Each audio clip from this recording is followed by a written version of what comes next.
वक्त दर वक्त भारत की राजनीति बदलती रही है। जैसे जैसे राजनीतिक विचारधारा बदली है, वैसे वैसे इतिहास और मान्यताओं को बदलने का कार्य भी होता रहा। जो भी विचारधारा रही हो, सरकारी विचारधारा रही हो, उसने अपने अनुरूप ही ऐतिहासिक तथ्य सही साबित करने के प्रयास लगातार किए हैं। मौजूदा राजनीति भी उसे अछूती नहीं रही। मामला कश्मीर का था, बहस संसद में थी, जहां गृह मंत्री अमित शाह ने देश के पहले प्रधानमंत्री को ही इस समस्या का कर्णधार बता दिया।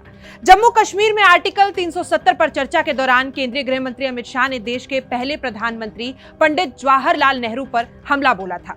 गृह मंत्री ने कहा था कि अगर सीजफायर नहीं होता तो आज पीओके नहीं होता, और अगर 2 दिन रुक जाते तो पूरा पीओके तिरंगे के तले आ जाता।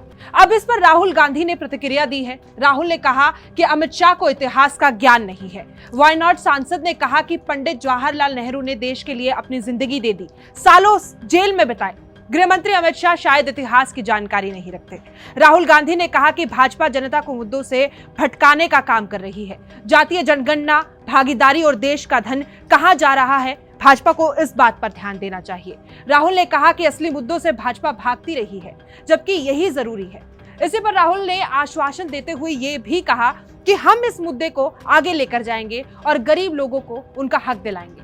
राहुल गांधी ने कहा कि यह मुद्दा केवल लोगों को भ्रमित करने के लिए है। तो वहीं अमित शाह ने विपक्ष पर हमला करते हुए कह दिया कि वो आर्टिकल 370 हटाए जाने के बाद जम्मू कश्मीर में जमीनी परिवर्तन देखने में असमर्थ रहे, और दावा किया कि पूरा देश समझ गया है कि प्रधानमंत्री जवाहरलाल नेहरू की गलतियां थी जो ऐसी स्थिति उत्पन्न हुई। उनका कहना था कि सब जानते हैं कि जम्मू कश्मीर में भारत में विलय में देरी हुई क्योंकि एक व्यक्ति को यह काम सौंपा गया और इससे पाकिस्तान को कश्मीर पर हमला करने का मौका मिल गया।